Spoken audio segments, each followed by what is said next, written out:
Eu penso assim, complementando, que a gente se acostuma a agir e reagir diante das situações iguais na vida. Aquilo nos dá uma certa segurança de quem a gente é. A gente sabe, às vezes, que o que a gente faz não dá resultado bom no relacionamento, e eu penso isso muito nos mais próximos, né? Mas a gente se segura naquela situação, porque aquilo nos dá uma certa identidade. Então eu sou assim, e a gente se agarra, eu sou assim, os outros que me aceitem e que se adaptem. Porque é bem isso que você falou, daí, se a gente pensa e trabalha para desvendar aquilo ali, ver o que está por trás, enfim, que consequências de fato traz para quem vive conosco e para nós mesmos, porque muitas vezes a gente se priva de ter emoções e ter vivências porque está agarrado num comportamento que nos dá uma estabilidade, uma confiança. Então acho que tem muito isso aí, porque aí se eu quebro aquela caixinha, né? O que eu vou ser depois daquilo? Dá um medo, né? Mas acho que só mesmo para saber o que tem dentro da caixinha tem que quebrar. Senão não tem jeito, né? Isso cada um tem que quebrar sua caixinha. Por mais que é mostrado como fazer, que é ensinado, se tu não se propor a mudar, o que, vamos dizer assim, quebrar aquela caixinha e dizer assim, bom, tá tudo aqui, agora o que eu faço? Junto tudo e fecho de novo ou resolvo todas as coisas? Porque os adultos, por exemplo, as pessoas que nos acompanham, e nós todos aqui adultos, uns com mais tempo de vida, já se acostumaram, pro bem e pro mal, com o nosso jeito de ser. Então, se a gente pensar, se eu deixar de ter aquele comportamento, será que eu vou ser abandonado, não vão gostar mais de mim? Sim. E eu vou ficar sozinho? Eu vou mudar, mas eu vou ficar sozinho? Entende? Acho que é uma coisa que... O que muito acontece, assim, que às vezes isso é uma coisa bem delicada mesmo, né?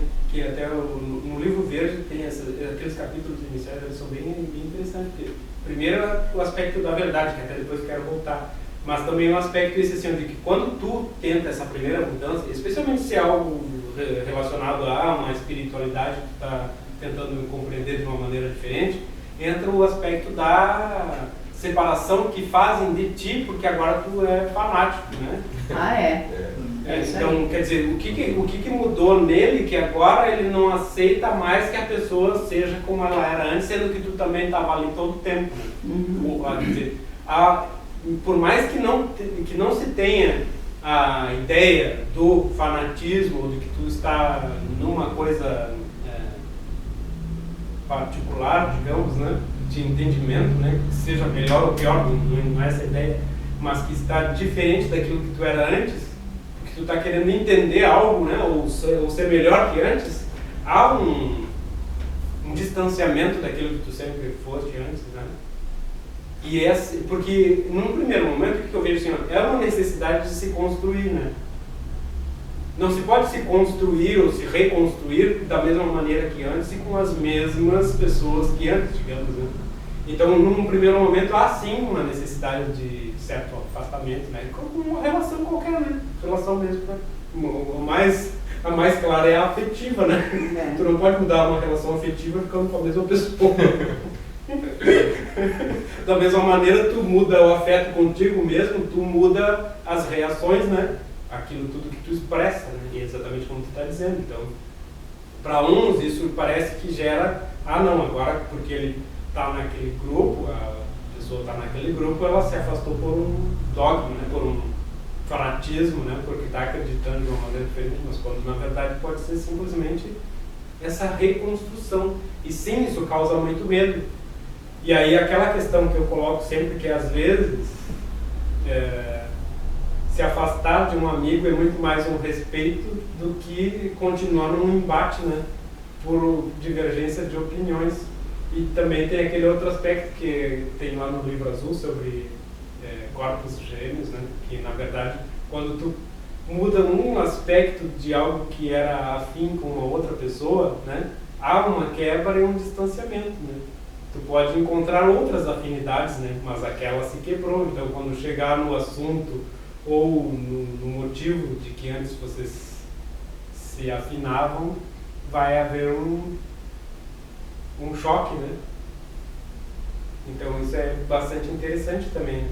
E o aspecto da verdade é que quando se guarda algo que é desconhecido, ou é uma faceta desconhecida, eu considero, e é interessante a gente refletir, que é uma certa mentira, né? Então, assim, como? É uma mentira inconsciente, uma mentira, como é que se diz? Não proposital, mas ela é uma mentira porque tu está manifestando um comportamento, né? Que se tu escrevesse sobre ele, ou se tu analisasse, se tu falasse para alguém, tu não iria querer ele também, né? Então isso é interessante da gente ver, né? Então o que a gente guarda, ou o que a gente guarda, que nem ele está falando, o que a gente guarda e que não conhece, ou que é contrário àquilo que a gente gostaria, na verdade é uma certa mentira. Então, na verdade, a gente não consegue ser totalmente verdadeiro em tudo, nunca. E por isso que ele está naquele capítulo 1 ali do Verde, né, como o essencial, o primordial, porque é impossível. Eu já vi que é impossível. Aquilo é impossível. Mas é aquilo que a gente tem, é a maior busca, eu acho, viver a verdade plena, né? Ser transparente contigo, com os outros, né? Porque por mais que a gente tente dizer que tem esse critério, em algum momento uma coisinha tu tá mentindo para ti mesmo, né? Mas é só mais um pedacinho. Mentira, tu vai comer tudo. Assume. Então tem várias coisas.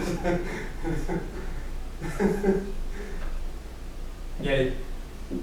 Eu acho que inclusive essa questão de que a gente tem muitas mentirinhas e medo gera quase que uma ansiedade latente ou até visível na vida. Sim. Porque a gente nunca está certo de nada. Exatamente. A gente tem momentos em que o lago está com a superfície calma, mas é só uma ilusão, bastou um ventinho. Sim. E o rebuliço se apresenta, né? E isso aí é um aspecto, acho que, de sabedoria de viver que a gente deve ir adquirindo desde cedo, né? Na vida. Mas mesmo assim, eu acho que eu, por exemplo, na minha idade, ainda vejo que eu tenho muito que aprender. Nesse sentido, né? De entender que as coisas são assim. Que tu está num momento, numa aparente calmaria, tá tudo bem. Mas tem coisas que tu sabe que se houver menção ou alguma coisa mudar, vai te dar uma balançada, né? Mas nisso tudo, eu penso que o importante é a gente conseguir ter mecanismos de não deixar se afundar. Exatamente. Né? Deixar vir à tona de novo. Entender que as coisas vão, a gente vai ter momentos que vai acalmar, vai estar bom, vai estar prazeroso. Eu acho sempre, vou falar assim, o fundamental para mim é que sejam 5, 10 minutos daquela parada meditativa, né? Da respiraçãozinha lá de manhã, como uma forma de organizar, porque por mais que... Porque quando se está num furacão, por exemplo, de problemas, né? A gente geralmente não pensa nisso, né? Não vem, né? Mas se de alguma maneira tu souber assim, que aquilo ali deve ser tipo o remédio, né? O religioso, né? Vou chamar assim, para ficar mais... Que tu precise daqueles 5 minutos como uma questão vital, vou chamar assim. Aí, aquilo de alguma maneira muda. A situação. Muda a percepção. Muda o dia até, né? Ou então, se tu simplesmente colocar aquilo ali como se fosse assim, ó, eu preciso desse minuto, porque ele é o meu minuto de organização. Se colocar assim, eu acho que fica até mais útil, né? O meu minuto de organização, meus 5 minutos de organização, eu preciso disso antes de qualquer outra coisa, né? Claro, primeiro vai no banheiro, porque se não tiver apertado também não vai conseguir ficar concentrado. Vai no banheiro e se concentra, depois que sai do banheiro. Se concentra no sentido de que aqueles 5 minutos são a tua organização diária. Né? A tua estrutura, tu vai saber o que vai fazer, porque quando a gente está nessas coisas de furacão, A primeira coisa que a gente faz é pôr os pés pelas mãos, né? E desestruturar todo dia. A primeira ação que tu deveria fazer para tudo ficar ordenado, tu faz ao contrário e pronto. Aquele dia já estourou tudo. Né? Então, a primeira coisa seria essa organização diária, né? Seria que não trazer um pouco o consciente para o inconsciente? Sim, exatamente. Não, o contrário, né? O inconsciente para o consciente. Isso, Sim, essa é a organização. Sim. Né? Que aí tu estrutura aquela hora, aquele dia, e aí já é uma outra, né? É uma outra visão. Então por isso que também assim, ó, aí quando se tem algo, né? Aconteceu algo, né? Dentro desse dia, aconteceu algo no dia seguinte, faz o procedimento, mas aí com a ideia de resolver aquilo em ti, né? Porque se por exemplo, assim, durante o dia a gente tem uma situação de conflito e que gostaria de resolver e não tem como, né? Ou é porque não consegue estar na presença de uma pessoa, da mesma pessoa, ou porque gerou um desconforto emocional, sei lá, né? Raiva. Colocar aquilo no dia seguinte ali naquela bolha e dissolver aquilo é muito importante, é muito importante mesmo, porque senão, quantos dias vão passar até que aquilo tenha aquela falsa dissolução, né, que é simplesmente só o tempo, né? Aquele que diz, né, que o tempo é o mais sábio de todas as coisas, que dissolve, né, e mostra aquilo que está escondido, né, que vai aparecer o que seja de fato. Até diz assim, não toma nenhuma decisão de cabeça quente, né? Deixa esfriar, mas o esfriar, ele pode ao mesmo tempo acumular mais, né? Mais um problema, porque ficou em ti a coisa não resolvida. Então o sentido da bolha no cotidiano, ela é de resolver coisas aparentemente pequenas, mas que nos incomodam e de alguma maneira fica aquele percevejo ali marcando. Inclusive, enquanto essa situação não se resolve numa relação, decisões de ambas as partes podem estar sendo arquitetadas Sim. com base naquela raiva, naquela Exatamente. Conversa, naquela inconformidade. Exatamente. Que vai gerando que todo só vai aumentando. uma fantasia em cima, né? Que é o pior de todos. Então, o fulano fez isso pra mim, ou deixou de fazer, a fulana É que nem aquela história fica fazendo um trabalho dentro. em cima de uma reação ou de uma ação que tu tenha cometido de maneira enganosa, tu cria toda uma história, né? Uma vida paralela, talvez até, e vai chegar na hora da pessoa, não era nada daquilo, né? Nem a outra ficou pensando também. Então, quer dizer, se tu não dissolve esse tipo de coisa, realmente em ti fica um problema. Pode até ser que tenha sido outra pessoa, mas o problema é o que fica em ti, né? E o que tu fica remoendo e tal. Então, uma das ferramentas, essa ferramenta de entendimento da bolha em si, de se fazer esse trabalho é interessante, importante, né? E como a gente estava falando antes, quanto mais tempo se passa, quando uma coisa ainda é mais grave, né? Mais aquilo cristaliza, mais aquilo toma outras proporções, mais os ICs da vida preenchem aquilo tudo, né? E se eu tivesse feito, e se não fosse aquela hora, e se eu não tivesse saído daquele jeito, e se, sei lá, se a bicicleta fosse de outra cor, entendeu, né? Porque tu vai tentar simplesmente com o pensamento entender uma situação que não tem solução, porque já foi, né? Em primeiro lugar. Então o sentido da bolha ela é prática no entendimento, nas dissoluções e no autoconhecimento. Então às vezes tu tá fazendo para uma situação pequena, digamos, né? Não que cada fato seja pequeno, não é aumentar ou diminuir a importância de cada fato da vida, né? De cada minuto, mas é que se a gente trabalha nessas coisas pequenas, digamos, ou diárias, assim, ou cotidianas, quando a gente vai fazendo um trabalho com aquilo, outras coisas, por a gente dar tempo para trabalhar, aparecem, né? Então aí é a questão daqueles 21 dias, né? Se a gente vê que é porque nós temos uma característica determinada, né? Ou de raiva, ou de, sei lá, ou um vício de linguagem, sei lá, uma coisa que a gente ofende o outro com uma característica, a gente 21 dias trabalhando com aquilo, pode aparecer a causa real daquilo, né? Como sendo uma reação a algo lá do passado, maior, mais profundo, né? E aí aquilo vai se transformando, vai se dissolvendo, né? Essa é a questão do trabalho em si, né? E mesmo que seja uma situação bem cotidiana, muitas vezes aparecem outras, né? Por que eu reagi daquela maneira? Aí eu pego aquilo, anoto, trabalho depois, né?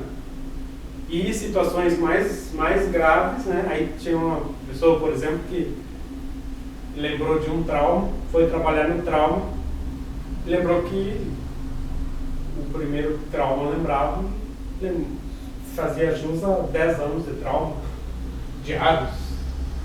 E aí leu ali que dizia assim, vamos separar por temas, por cronologia. Aí, mas aí não era só a mãe, não era só o pai, também era o tio, também era a avó, também era não sei quem. E agora? Isso aí anota tudo. Aí ela disse, peraí, mas eu vou ficar 200 anos anotando agora. Eu disse, não, vamos trazer tudo isso aqui, né? E ver a origem disso, né? Então aí trabalha 21 dias, para 21 dias, volta, né? Porque senão aí também vai virar aquela coisa de que aquela velho trabalho da personagem, todo mundo é culpado e todo mundo, né? E nunca vamos chegar a um denominador comum, né? E nunca vai trabalhar na causa em si, né? Nunca vai resolver aquilo também de uma maneira mais substancial, digamos. Então também não dá para se perder na questão das resoluções, né? Elas são, na verdade, para a gente fazer um trabalho conciso de descoberta, sim, de problemas, né?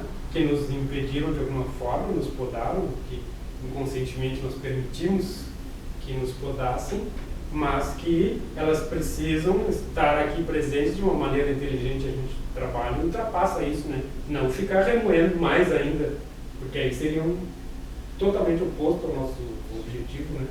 Ao nosso trabalho. Ficar remoendo e não fazer nada. Muito bem. É verdade. Ficar criando um monstro E maior do que ou uma fantasia, às vezes, né? Porque uma outra coisa que a gente também tem que analisar assim com bastante atenção, né? Que às vezes as coisas são, claro, situação bem pontual, assim, né? Às vezes é tão traumática que às vezes a gente cria um mecanismo de defesa para não entender, não ver a cena real, né? E aí a gente vê uma cena fantasia e acha que aquela cena fantasia era o real. Então muitas vezes as pessoas caem na espiritualidade porque tiveram um fato fantasia como se fosse real, né? Como uma coisa de outra dimensão, uma imagem, uma santa, quando na verdade está ali uma super proteção e até um grito de socorro, né? E aí, não estou dizendo que não há coisa espiritual, senão a gente não estava aqui, nem eu, né? Mas sim que há casos onde os mecanismos são tão profundos e o desespero é tão grande que sim, se cria uma fantasia que ela só é explicada pela espiritualidade, né? E que na verdade ela é simplesmente um problema.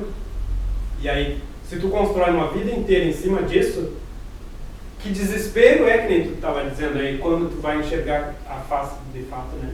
Ou então como aquela história lá do livro branco, né, que inicia a segunda parte, aquela história de 3.000 anos atrás, que aí a pessoa, né, com os seus estudos espiritualistas, não sei o que lá, tudo, né, e que nem eu estava falando antes, criou toda uma moral de bondade, né, que o espiritualista é sempre um ser justo, bom e honesto e tudo mais. Daí a pouco, no auge da busca espiritual, surge uma cena na qual ele está com um machado ensanguentado na mão e uma cabeça que rolou e ele olha e foi ele que cortou. E aí? Que desespero, né? Que aí ficou todo, né? E agora, né? Como posso eu, depois de ter atingido esse certo patamar espiritual, ver que aí eu volto lá e vejo que eu era um assassino? Não deixa de ser, porque era ritualístico assassino, né? Então, se a gente perceber essas construções, né, que na verdade nós precisamos ver, sim, que nós podemos ter sofrido, mas que muitas vezes nós também podemos ter causado, né? E é preciso transparência, da mesma forma em um ou outro lado, né? Então, o que está inconsciente também, né, que nós fazemos como reação, né, e caso de ansiedade geralmente tem essa coisa de que eu perdi algo lá atrás, né, e ainda estou buscando, só que eu estou andando para frente e aí eu estou aumentando isso aqui, né, porque eu estou buscando atrás o que eu nunca vou atingir, não vou conseguir voltar lá, né, não vai. Então a gente tem que voltar, fazer esse trabalho de entendimento, né, de que aconteceu algo, uma ruptura, eu perdi algo, mas eu estou aqui, continuo, né, eu não posso ser lá ou a criança, ou o adolescente, ou sei lá, qualquer fase da vida pode acontecer isso, né, e é como eu digo, né, quanto antes a gente olhar as coisas que nos desagradam, ou que nós fizemos, ou que nos fizeram, e trabalharmos elas, mais fácil fica de dissolver e de que não tenha um processo adiante lá de doença mesmo, né, ou de um problema em qualquer